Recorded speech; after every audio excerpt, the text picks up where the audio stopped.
siempre un gusto estar en Mega Noticias y poder conversar sobre temas internacionales y de política exterior. Retomemos el motivo, el fondo de este enfrentamiento entre usted y el secretario de Relaciones Exteriores. Él hizo firmar el Quédate en México y obviamente pues esta disputa sobre si es el Quédate en México o el tercer país seguro, que pues no necesariamente se llama de esta manera.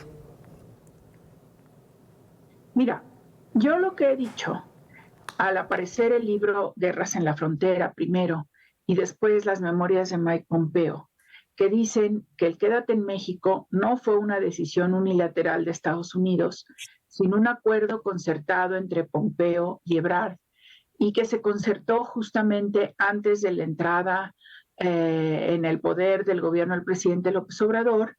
Y lo que dice Pompeo adicionalmente es que a mí me mantuvieron al margen de esas negociaciones porque sabían que me oponía al programa. Y efectivamente, así fue, me mantuvieron al margen y a mí siempre se me dijo, como se le dijo a la opinión pública, que esto había sido una decisión unilateral del gobierno de Estados Unidos. Lo que hacen los libros de Guerra en la Frontera y de Pompeo es decir que no fue la decisión unilateral, sino que fue un acuerdo con el gobierno de México que aceptó Marcelo Ebrard.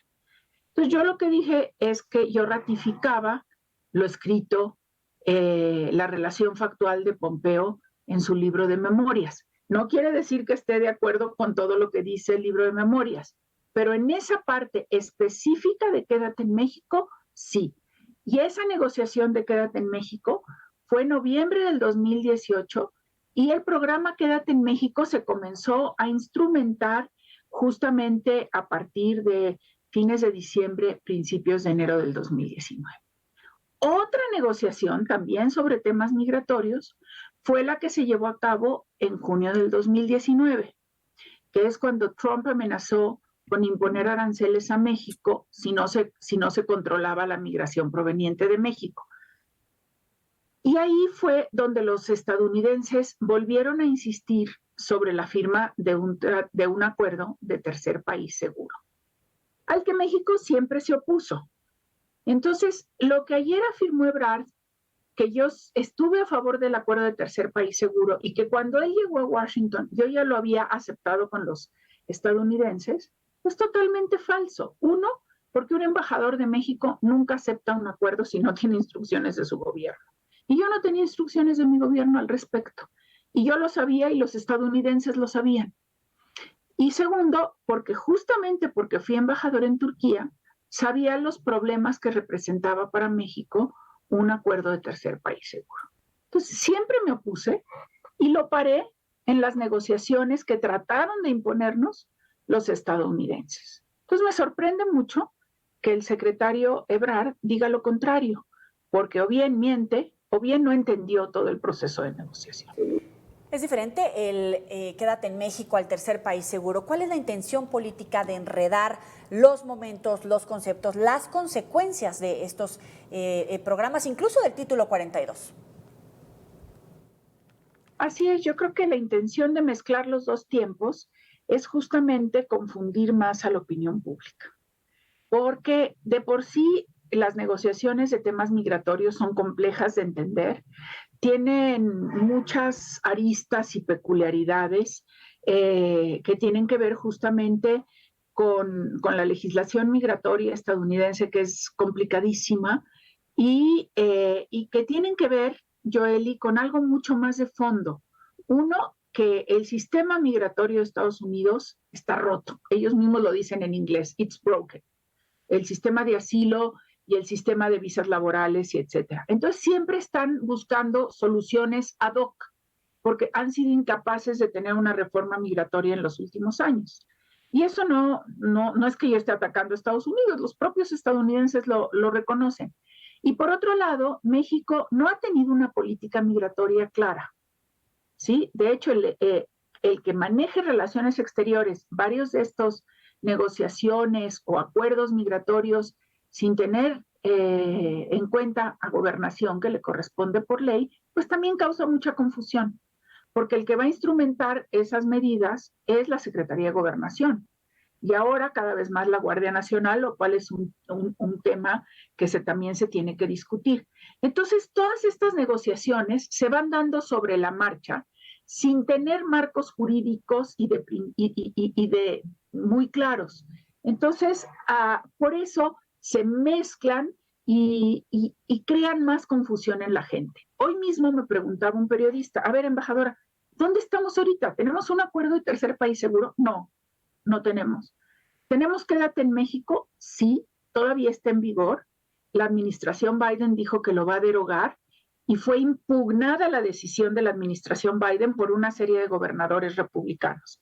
Lo que tenemos ahorita y el marco jurídico con base en el cual Estados Unidos nos está regresando migrantes es el llamado Título 42, que le permite a las autoridades de Estados Unidos regresar a México a todos aquellos que hayan cruzado irregularmente la frontera por razones sanitarias. Esto se instrumentó cuando el COVID-19. ¿Qué pasa? Que como la emergencia sanitaria ya se va a dar por terminada en Estados Unidos en mayo, pues entonces el título 42 ya no tiene razón de ser, que nunca tuvo razón de ser porque es un pretexto sanitario para control de la migración. Y entonces la pregunta ahorita es ¿qué va a pasar cuando termine el título 42? Claro, y a eso voy. Las consecuencias del quédate en México por el flujo migratorio, la ola migratoria, incluso el desborde de las capacidades del gobierno de México, por un lado, la capacidad para de alguna manera tratar de llevar el número de migrantes, de refugiados, de solicitudes de asilo en territorio mexicano, y ya no hablar de la Guardia Nacional. Los efectos han sido ciudades fronterizas saturadas de migrantes, de solicitantes de asilo, que son regresados a México para esperar su juicio de asilo, llegada de otros migrantes que buscan cruzar irregularmente a los Estados Unidos para solicitar asilo y que son regresados a México. De acuerdo a las últimas cifras, pues se estima que nos regresaron alrededor de 70,000 solicitantes de asilo y con cero capacidad en la frontera federal y estatal para atender a esas personas. Y entonces, ¿quién las atendía? Pues organizaciones de la sociedad civil.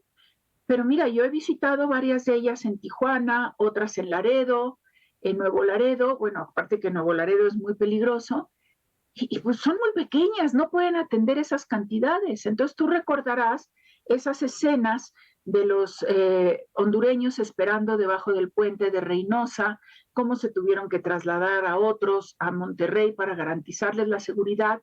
Entonces, las consecuencias ha sido que aceptamos un acuerdo sin tener las condiciones adecuadas en México para garantizar el respeto a los derechos humanos de esas personas y que no fueran presas del crimen organizado. Y entonces se ha ido alargando la situación sin que tengamos una solución realmente de largo plazo. Entonces, todas las medidas han sido disuasorias, pero no son medidas que vayan a solucionar o que vayan a confrontar la raíz profunda de estos flujos migratorios. Aceptamos un acuerdo sin tener garantías de derechos humanos para estas personas. Contrasta con la política humanista de la que se presume en el gobierno mexicano. Ahora, en el gobierno mexicano, en la Cancillería, no se tuvo la dimensión del tamaño del flujo migratorio que podría significar este acuerdo, de que las autoridades podrían quedar rebasadas.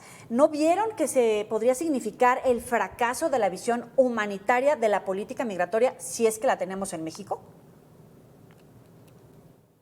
Mira, yo estuve en un par de reuniones que no me gusta citar los nombres porque corresponde a los que participaron en esas reuniones compartir su experiencia, pero en reuniones en donde estaban personas de la Secretaría de Gobernación, de Relaciones Exteriores, de Seguridad Pública, y sí hubo varios de ellos que se opusieron rotundamente y que dijeron, no tenemos la capacidad y nos podemos llenar de migrantes y no vamos a poder atenderlos y entonces no vamos a cumplir con las condiciones para,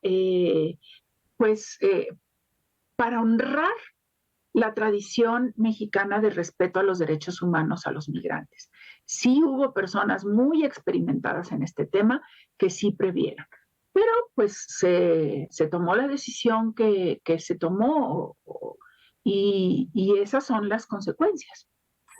Graves consecuencias. En todo caso, el canciller habría pedido que se distorsionara la información a partir de lo que se revela en el libro, que se guardara el secreto, es decir, quería que se ocultaran estas medidas, este acuerdo y sus consecuencias precisamente por los efectos que podrían derivar de ella. Pues mira, la verdad es que no lo sé. Lo que dice Pompeo, que lo creó a pie juntillas, es que le pidió que no se diera a conocer el acuerdo públicamente. Y Pompeo le dijo, mientras recibas los migrantes, a mí me tiene muy sin cuidado cómo lo manejes internamente. Y lo manejó como una decisión unilateral de los Estados Unidos. ¿Qué le dijo al presidente? ¿Qué le explicó y en qué contexto? Solamente él lo sabe, porque yo estuve fuera de esa parte de las negociaciones, desconozco lo que haya hablado con Pompeo, y lo que sí me tocó es después ya como embajador en Estados Unidos tener varias reuniones de trabajo con el Departamento de Seguridad Interior, que me decía la Secretaria de Seguridad Interior, en el ejercicio de nuestra soberanía, a partir de mañana les vamos a regresar por todos los puertos de entrada y a las horas que nosotros querramos a estos solicitantes de asilo. Pues yo le contesté, en ejercicio de nuestra soberanía se los vamos a rechazar. Se paró furiosa de la mesa y me dijo, ¿usted no entiende que yo tengo un acuerdo con Ebrard? Y le dije, bueno, yo le voy a informar de esto al presidente y a ver qué me dice. Y eso fue lo que hice, y efectivamente no nos empezaron a regresar todos los que querían a la hora que querían, sino fuimos detuviendo aquí. Pero me decían a mí a cada rato, es que hay un acuerdo bilateral, y yo les decía, pues no, a mi entender, lo que hay es una decisión unilateral del gobierno de los Estados Unidos. ¿Y usted le dijo eso al presidente? ¿Eso es lo que entendió el gobierno estadounidense a partir de este acuerdo con el canciller? ¿Se lo dijo al presidente? No, yo no hablé de este tema directo con el presidente porque no me tocaba a mí, les tocaba a los secretarios de Relaciones Exteriores y Gobernación plantearlo, ¿sí? Yo en estas reuniones a las que hago referencia, sí expresé mis dudas en reuniones cuando estuvo la secretaria, la entonces secretaria de Gobernación, Olga Sánchez Cordero, en reuniones en Washington, también expresé mis dudas. Entonces, a mí no me correspondía saltarme ni al secretario de Relaciones Exteriores ni a la secretaria de Gobernación.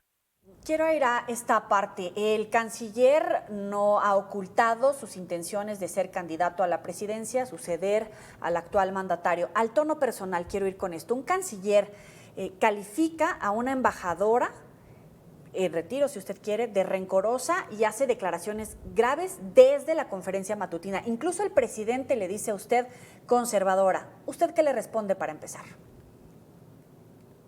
Mira, yo creo que el tono y los epítetos de ayer son de una persona que tiene un total descontrol sobre sus emociones y que fue un tono misógino porque no estaba criticando las diferencias de opinión, estaba criticando a la persona y casi pintando un retrato de una mujer histérica que vive obsesionada con él, y es lo último que yo tengo en la vida. O sea, créeme que ni me duermo ni me despierto pensando en Marcelo Ebrard, ¿eh? Tengo muchas otras cosas en que pensar y en que ocupar mi tiempo. Entonces era casi como una proyección. Y yo no sé qué secretario, qué canciller del mundo se permita ponerse en el papel de un pseudopsicólogo para juzgar a otras personas. Y casi era aquí yo el inteligente y el controlado, y allá la mujer histérica y rencorosa. No, pero ¿qué es eso? Eso es de una profunda misoginia. A ver, le pregunto, Marcelo Ebrard, ¿el canciller tiene las capacidades para manejar las relaciones exteriores de un país? Pues le corresponde al presidente decidir si lo tiene o no lo tiene. Yo tengo una opinión, pues digamos que no me gustaría reiterar la expresión, creo que podríamos tener otros perfiles, otras personas, pero no me corresponde a mí decidir eso, sino al presidente de la República. Entonces se lo planteo de esta manera. ¿Tiene las capacidades para ser presidente Marcelo Ebrard? Yo creo que él es un político muy hábil.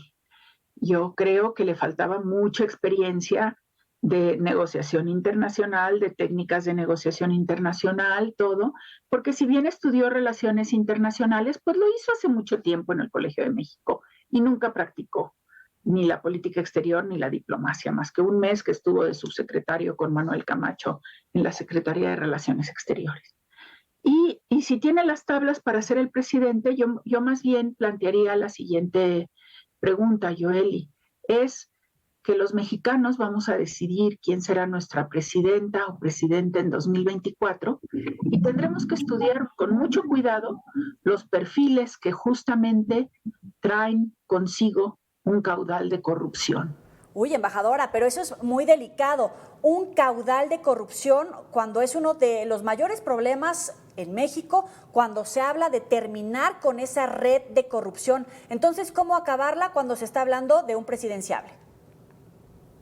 Yo creo que así hay que enfrentarlo. Hay que analizar muy cuidadosamente las diferentes precandidaturas y candidaturas y ver cómo han estado inmiscuidas en negocios o no, que van desde Santa Fe, Línea 12, gestiones al frente desde secretarías de Estado, y lo digo por todos los candidatos, porque este país sí merece cada vez más transparencia, más diversidad de opiniones, un combate frontal a la corrupción, frontal, sin ninguna concesión, y entonces podremos aspirar a un país mejor. Y le puede dar continuidad al gobierno porque sabemos que en realidad lo que buscan es continuidad. Yo creo que él antepone sus ambiciones personales a cualquier otro valor.